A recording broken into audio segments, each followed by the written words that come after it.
The other thing that's special about the Bow Valley is that we're a mountain culture. We are a Mm. culture there are many mountain climbers, there are paragliders, there are people that do risky sports and they die. And Hmm. there are lots of people who have friends and colleagues who have died young doing their sport. And there's a big community in the Bow Valley that live in the moment and they Mm. die in Okay. the moment. And that's Yeah. important.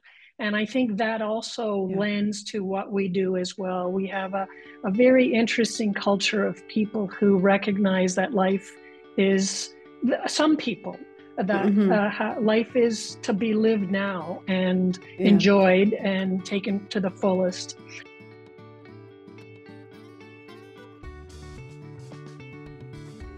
Hi, I'm Xian Xiao. And I'm Sammy Winemaker. Welcome to the Waiting Room Revolution. We are so excited today because we are chatting today with the Palliative Care Society of Bow Valley.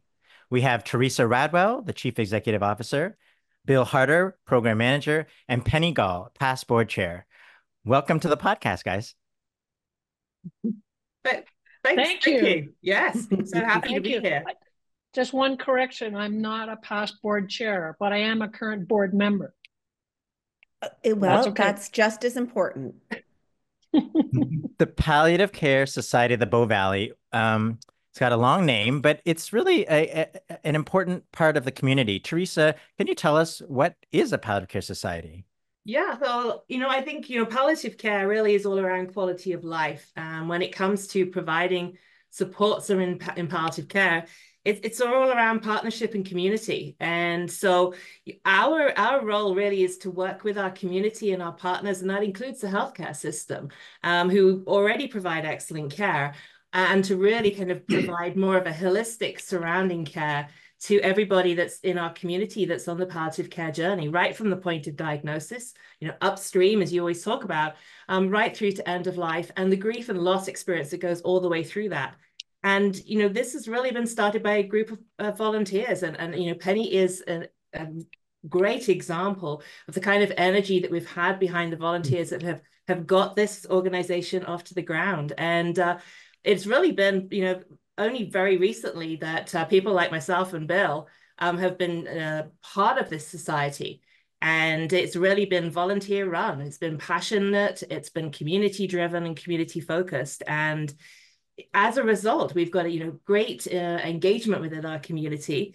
And we have a group of wonderful volunteers that provide this support out there to just make people's lives a little bit easier, to help them focus on the living at whatever stage that they are at. I always wanted to be part of a society. You can be part of our society, Sally. Thank you. You are part of our society. Yes, I am. Yeah. Yes. Yes. Thank you. Well, we are so honored because we have actually been to the Bow Valley. It's a beautiful part of Canada. You can kind of see it in the background of Bill there. But maybe I'll ask Penny. Penny, I'd love to know a little bit about what makes, your community special, but also, what do you think that a palliative care society could be created in any community? So our community is no different than any other community, a small rural community. We are rural. We're about an hour away from Calgary. What makes us different, potentially, is that we live in a mountain setting. We have uh, uh, mixed demographic, but a very active people, both young and old. And I think that there is some magic or there's a power in the mountains that just provides the energy that feeds all of us.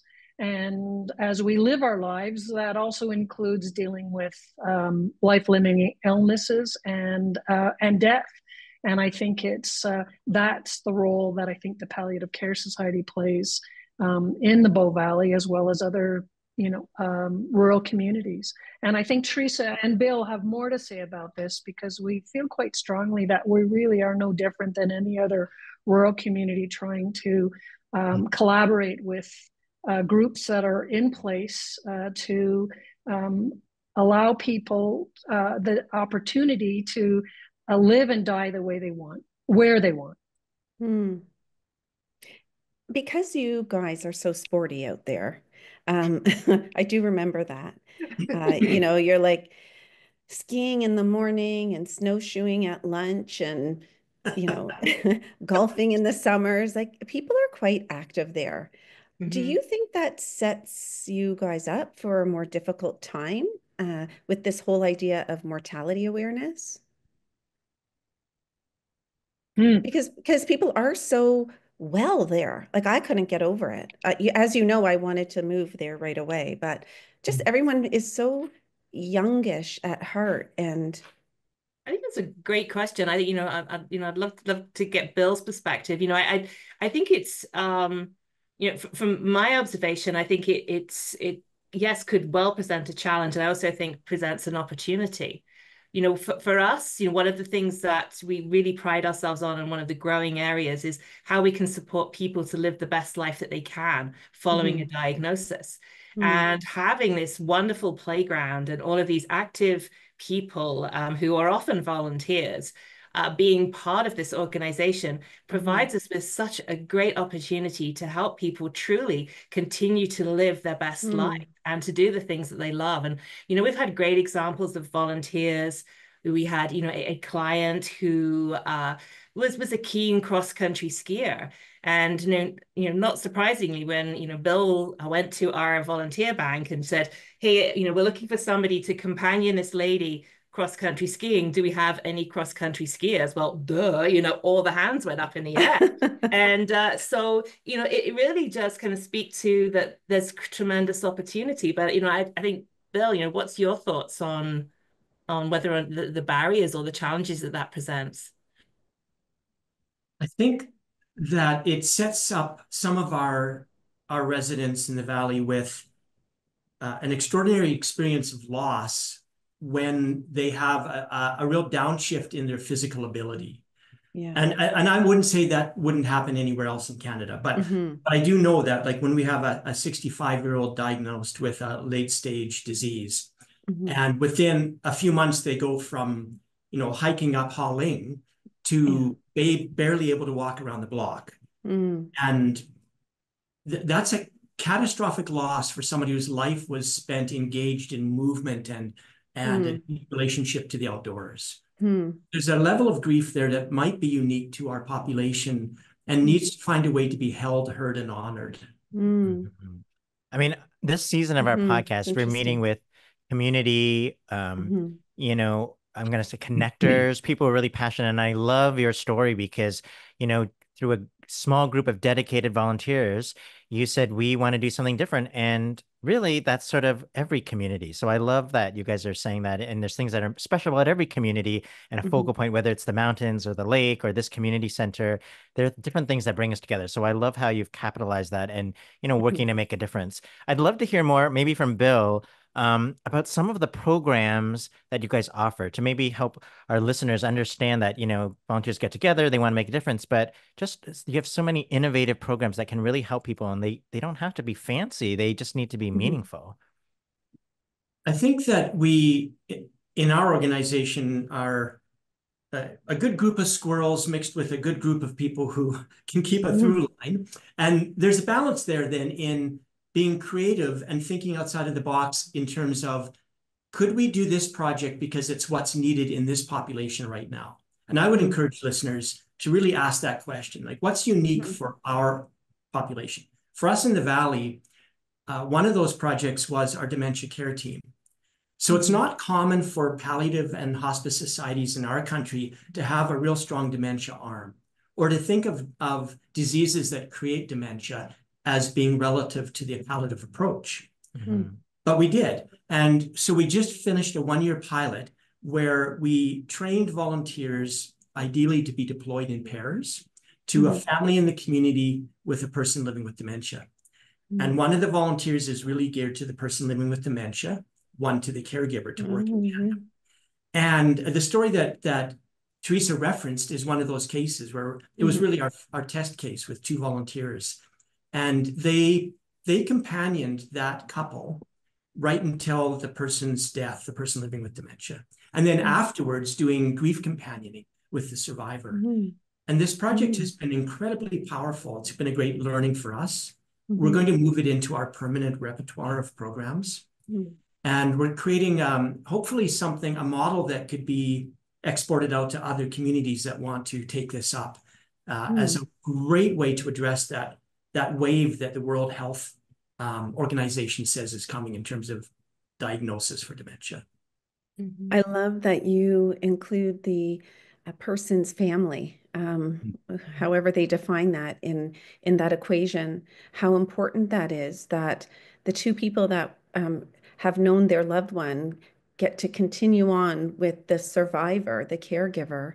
That's very meaningful because often, as we know, caregivers are seen as just, nice chauffeurs that bring the person, to their appointments and things like that. But they're doing hard work and hard grieving. Yeah.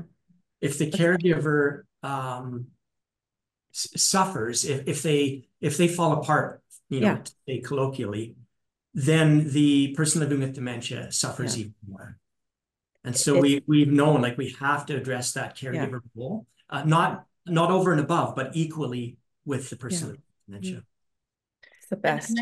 And I think, the other thing is what we've, equally discovered, and I think comes back to your comments, Jan, was that we're not experts in every field, and with this dementia care team, it's a partnership with other organizations that do have that knowledge. So we've been able to create a specialist volunteer team within our organization, but it's very much as a result of other organizations that are experts in dementia to really kind of provide that additional level of training and understanding and coaching to our team. So it speaks about the resourcefulness, I think, that happens in both rural communities and also in the charitable sector, is that partnership is absolutely essential. We can't do everything with everybody, for everybody. But if we start to form some of these strong partnerships, and small communities breed partnerships because they have to. And I think it's a really great example of how we've been able to partner with others as well. Yeah, I mean, I loved how you used the word companioning, because it really reminds me of how important community outreach programs are. And you have so many. I mean, we were there and there was a grief walk, which is as simple as, organizing people to come together and walk together, whether it's in silence or just sharing, but to hold that space. But of course, you have many community volunteers who, get partnered with somebody in the community. And so I love that you're really emphasizing, taking things out of a bricks and mortar, say, hospice, but going into the community where people are at, and doing hands-on support, because we don't have to be experts in every illness, but we all want to companion people, because that's what people really need. They want to be seen. They want to be validated. They want connection. And I just think what you guys are offering is so powerful. And I think that could be replicated in so many places. They also want to be heard. Yeah. They want to be heard. They want to tell their story to somebody. Yeah. That is so true. Most people have quite the story too, right? And as they've tried to sort out their illness, whatever it is, in this case, dementia, I mean, there's usually a big story behind that needs to be told. I agree. Yeah. In essence, the dementia piece isn't any different than our work with cancer patients or other neurological conditions or organ diseases. Right? Like it's all the same. It's just somebody is diagnosed with something, and then there's somebody in their life, a caregiver. And we have this incredible opportunity to be deep listeners. It's at the core of, like, literally of our training, very center is stillness and listening. And it's so powerful. That's why someone once told me early in the days, you'll never make it as a palliative care doctor. You talk way too much and you can't sit still. But you can learn, right? Yeah. But you know what? You make a really good point, because, and same with all three of you, and I like to remind the learners that come along with me that they're so focused on coming up with a medication plan or, some kind of interventional plan, or I always say, you know what, don't worry about that stuff. Practice being the best intervention for the time we are with this patient and family, that you are always going to be the best medicine. And whether that's you just show up or you're companioning, like you're saying, or listening or offering to hear their story, that is a therapeutic moment. It's not just a means to an end where we order different medication. That is the medication. Very true. So, if I can turn the conversation a little bit, I would love to hear the story of how your society learned about the waiting room revolution and what got you so excited. it was Penny's fault. Oh, it is. Yeah, definitely a Penny a story. wonderful Yeah. story, and very it thankful is. to Penny. It's a pretty funny story. If I can go back to your question too for 1 minute. Yeah, of course. The other thing that's special about the Bow Valley is that we're a mountain culture.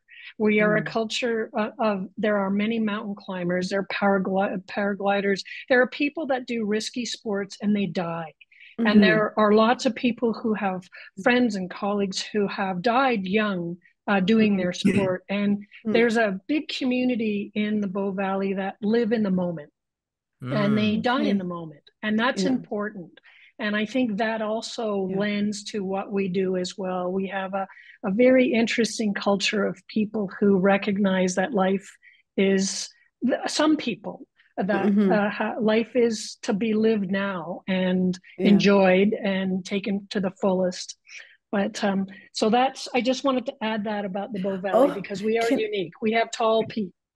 Can I, you know what, that's so interesting because I've heard that one other time when we have had podcast guests, and it was when we interviewed Biff Naked, a punk rock star. Okay. And she said that punk rockers, they live and know that there's a possibility of dying because they live large and wild, and I can't remember exactly what she said, but it does remind me, like certain lifestyles, you're just prepared to, you know, the risk is worth it to you, and you know that, you know, there's that possibility. Anyway, I know punk rockers might be different than the mountaineers, but there might be punk rock mountaineers as well, and that's another subculture. My guess is that many mountaineers are punk rock fans. So although I would hate to generalize, but let me tell you how I found you. So it would have been, your podcast started in March 21. Like who knows that? Pandemic. I Penny. do. Yeah, I do. The pandemic hit us in Canada anyways, March 20.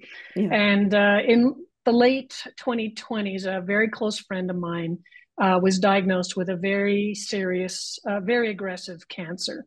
And I had just retired from medicine. I'm a retired physician with over 30 years of practice. I have 2 residencies and a fellowship. I had a very full medical practice, but when my friend was diagnosed, I realized what he needed was not another physician on his team. He needed a friend, a colleague, a mentor, a team person who could support him emotionally. And I didn't have the language. I didn't know what to say to him. So I started Googling, because what else did you do during the pandemic was you got onto Google, you went onto Instagram, I went down rabbit holes for hours at a time. Talking or trying to find language of grief, language of illness, and lo and behold, I found you guys. And I'd love to know in your demo, in the back of your podcast, if you can find out when I first started listening. But I know it was the first season, and you gave me the tools I needed to be able to at least try with my friend to be, not to be, again, his physician, but to walk with him and give him, or at least allow him to realize that he doesn't have to necessarily follow everything that the doctors were telling him. And he was telling me things like he's had enough surgery, he doesn't need any more, but he was afraid to say.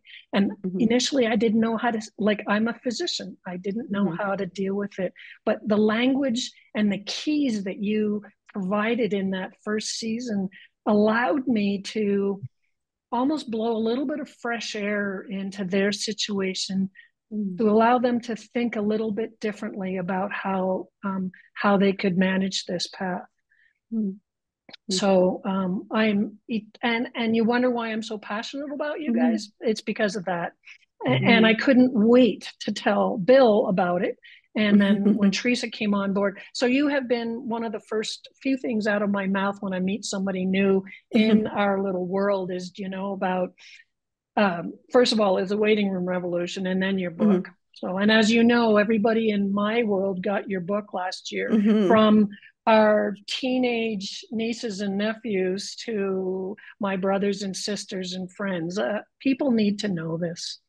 So it wasn't as a physician. It was out of a physician who wasn't trained to deal with the emotional side of illness. I had the medical terminology. I knew exactly his path, but that wasn't my role. My role was to walk with him. And so that's how I found you. And I'm forever grateful. Well, we're just as grateful because you have been steadfast, all of you really, steadfast supporters of our work. And when our book came out in the fall of last year, we were already booked to come and see you. You were our first stop when we had the book. And I do remember the picture you sent me, Penny, of this is what I've been doing today. And it was 12 gift bags lined up with tissue, and guess what's in each bag for each of my family members. So yeah, excuse the pun, but like you're like our diehard cheerleader. Well, we're all going in that direction. So I think you're on to it. What you say just resonates. I think we all need to know this. And as Theresa has mentioned, the book is not necessarily for everyone, but even one podcast or one chapter or one little key or, little steps at a time, just to introduce the idea of a different approach. I think that's what's so great about, the book and the podcast together is that, some people, they are like to read from front to back of the book and read it all and get it all done. But other people, they're not that kind of a reader. They don't feel able to read it.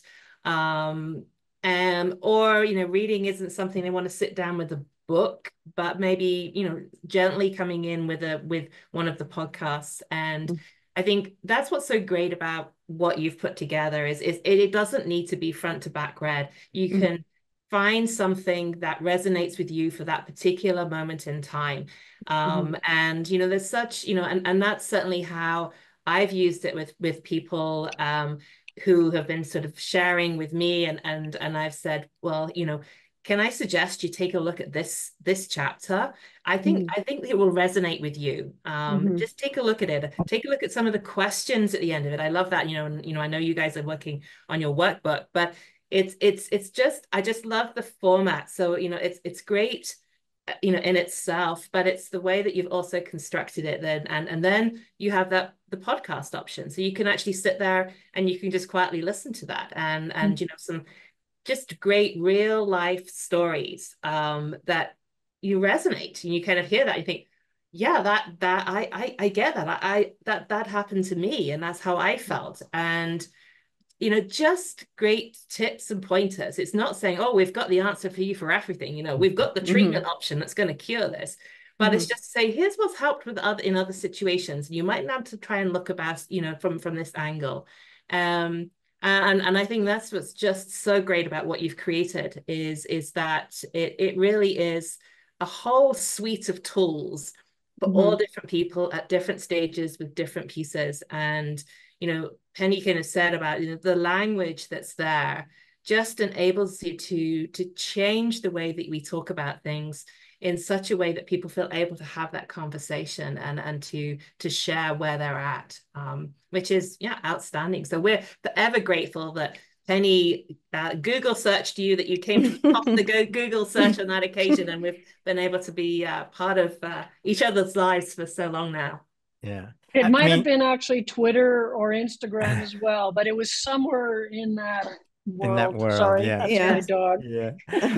It's a nice Yeah. segue because, Theresa, you alluded a little bit to that we're working on a workbook, and that is coming out. And it was actually Bill, when we came out, you had made a comment to me about the book would be so great as a workbook, and you'd love to see it, used for your volunteers. And in Mhm. many ways, we realized we just have, ways to get information, but we needed to partner with folks like you and societies and community and educators and connectors to reach Mhm. the people. So it's a beautiful partnership. But Bill, if we, when this workbook comes out, I mean, can you see this being something that you would use and that could make a difference in people's, in their community, the people in the community? One of the challenges from the patient or client perspective is the overwhelm that comes with information, Mhm. or your brain's just not functioning because you're grieving, the diagnosis, etc. And for us, we have these companion volunteers that can go in with the book and also go in with the workbook and say, hey, today over coffee, why don't we just take a look at part A here Mhm. and have a really gentle conversation? Maybe other family members are present. But so often I've observed a resource sits on the side table, Mhm. unopened, because the Mhm. person doesn't have it in them to actually begin it. Like it's just too much. Mhm. And it's like that warm handoff. When we have a volunteer or a staff member that can just sit down and say, hey, we can just digest a wee little bit of this, it can Mhm. stimulate something like, I didn't know that was in there. I want to look at this after you guys leave. I want to look at this more. Mhm. I think it's essential, Sammy and Sien, that Mhm. workbook. I think it's a Mhm. necessary tool for that co-nurturing of quality of life. Mhm. Mhm. We're excited because, well, yeah, so it's just very clear that you guys triggered or gave us signals while we were there out and about with you guys, whether we were doing a grief walk or presenting or having dinner, um, you know, to continue to do this work. And a sneak preview at the end of our workbook. I think I already told Penny this, but at the end of the workbook, the whole workbook helps someone get to this tool at the end called My Big Picture. And it really is going to be about summarizing me as a person so that every time I interact with the healthcare system, that I have a higher chance of being seen as a unique individual, and not just, a widget on a conveyor belt, right?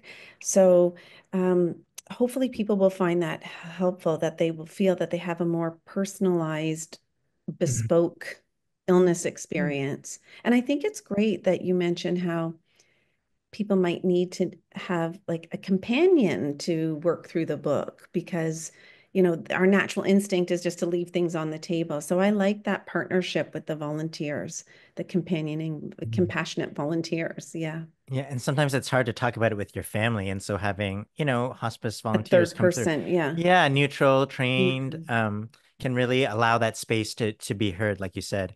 And I Mhm. want to pick up on something. This is a question for Theresa that you mentioned about, the book is one thing, but you actually invited us and other people with a speaker series as a catalyst to try to not just share information, but to change the conversation in your community so that Mhm. people could do that. And so I'd love to hear maybe some of the updates of whether you felt that you're hearing different things, not because of us, but because of the work that you're all putting in to try to bring people together and create these spaces that people Mhm. can think about what is a natural part of living, which is dying, but not in scary ways. Yeah, I think, and thank you to you both for coming, excuse me, out there. So it was 2 weeks. In a snowstorm. Oh yeah, yeah. I'm putting up with my driving. That was the other thing. Yeah. You came out in a snowstorm. We Yeah, I came out in a remember. snowstorm. Yeah, Everyone should know that Theresa is a phenomenal driver. We that's come from true. Ontario. There's a lot of snow. I'm sure there's a lot of snow in Alberta, but But she not was in calm. October. There were cars going off the side, but you were calm, focused, and straight, and do not No, deep. and also entertaining us. chatting Yeah. us up the whole Yeah, time, it's so white true. knuckle driving and just, It was making us, nighttime. yeah. Trucks were up Welcome the to the side. Bow Valley. I know. I'm going to make sure that my husband listens to this part of this podcast Oh, I have sat in because some cars. You were some phenomenal. I was at the Sidecar. front. Sammy was in the back. She was having a fine time, but me and Theresa were watching the road. I'm like, stay. Oh, it was quite an experience. But I think that those 2 weeks, it's kind of look back, and there's a kind of a feeling of being kind of slightly surreal. I think you kind of look back, wow, did all that happen? We packed in so much in 2 weeks, and so we had Dr. Catherine Mannix coming out for that first week, and then you guys came out the second week, um and we really weren't sure how successful this was going to be. I mean, we knew about all of you. We love both, all three of you, and all the messages and different messages that you bring to this world. And we just weren't really sure how ready our community was to have these what can be challenging conversations. And we were overwhelmed. I mean, overwhelmed. We'd set out chairs for the public talks. And, as you mentioned, the weather was just horrendous. And yet, despite that, all these people kind of came into this room, and we kept having to add chairs. And I think in both of our public lectures, talks, there was over 100 members from our community at each of those, which, doing that back to back in 2 weeks, you could have easily kind of seen the numbers change in there. But no, there was an interest and energy. And I think the questions that came from the floor were just so great. And then, we took that opportunity to also do those smaller group discussions with the medical and clinical community. We had discussions in Canmore, as well as in Banff, and interestingly, the two communities were slightly different. Different people attending, different conversations. And I think, we as we say, we kind of talk about changing the conversation or changing the dialogue, and a lot of that is really talking about it more in the community, but also talking about that sort of upstream piece, and talking about saying, the earlier that we can start to talk about palliative care, and the what that means, and the palliative approach to care, which I love that language. The better the whole experience is. And yes, at the end of life, you're still going to be grieving, but you've had like some of these difficult conversations along the way, and so you're better equipped, and you're able to kind of really truly live life to the full. So it was a really great sort of opportunity to kind of both see the state of readiness of our community for this conversation, as well as to kind of share the thinking that you were, all three of you, brought to the table there. We also had people from outside of the Bow Valley. I mean, people were despite the weather, were traveling in to come and hear all of part of that. And so what it's really enabled us to do, I think, on many levels, is kind of to really increase that reach into the community. Certainly, our volunteers, we've kind of had to stem our recruitment process, because we've got plenty of people that are coming to us. We've seen, through the medical and clinical community, there's a better understanding of, oh, okay, you guys are here, not just to provide, grief and loss following somebody's death, but you're here to actually provide the support earlier on. And so, part of that education in that community, all it takes is one person to understand that. And then, they're in some meeting internally, and they kind of hear, of a particular patient or a client, and they say, oh, well, you guys should talk to, and that's how it starts to happen. And so, it's not an overnight success. We're not suddenly going to be, sort of, inundated, but it's really that slow progression, that slow trickle out into the community. And, we've really, really seen that. I do want to just kind of, touch on the book piece as well, because we've used the books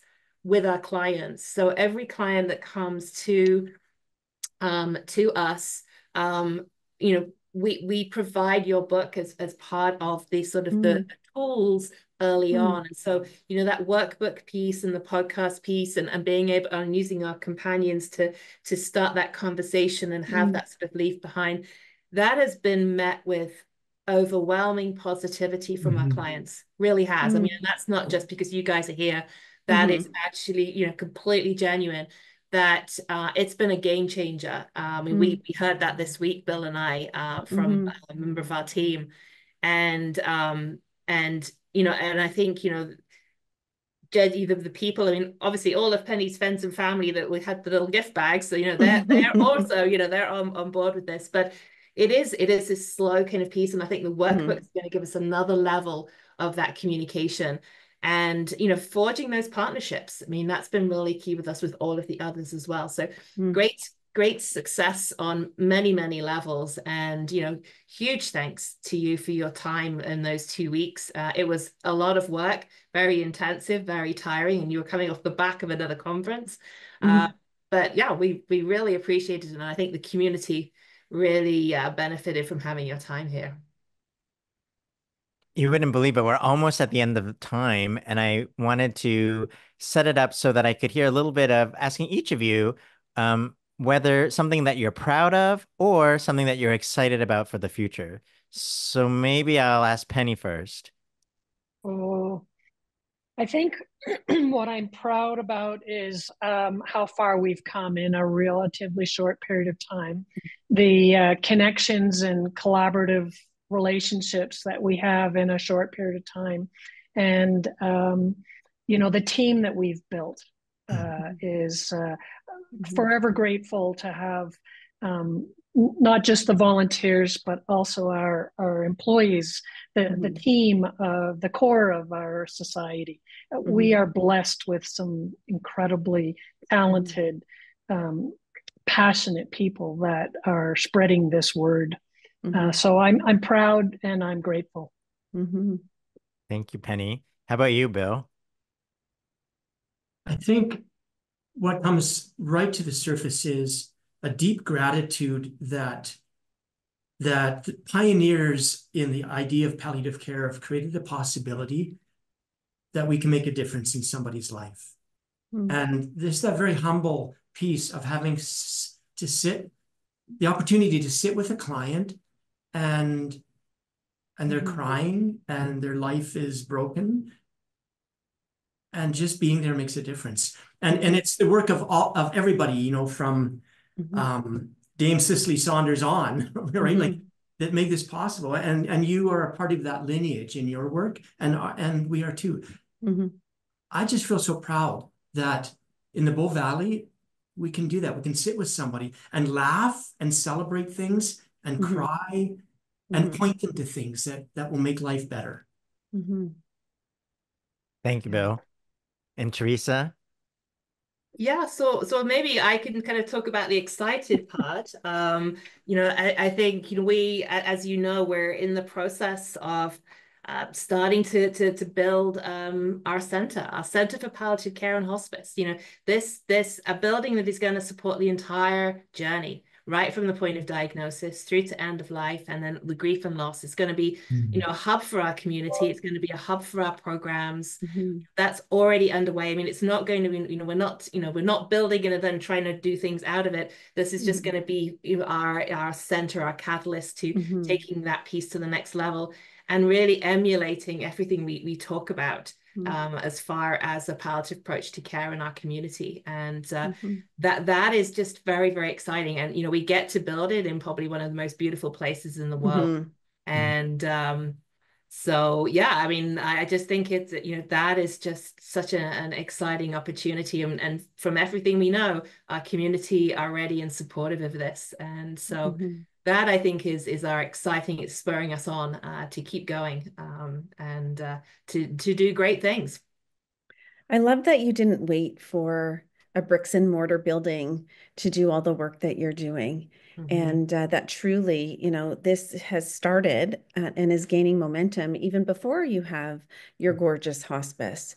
That this truly has been, integrated into the community. And it started that way. And I honestly believe it's going to stay that way. Yeah.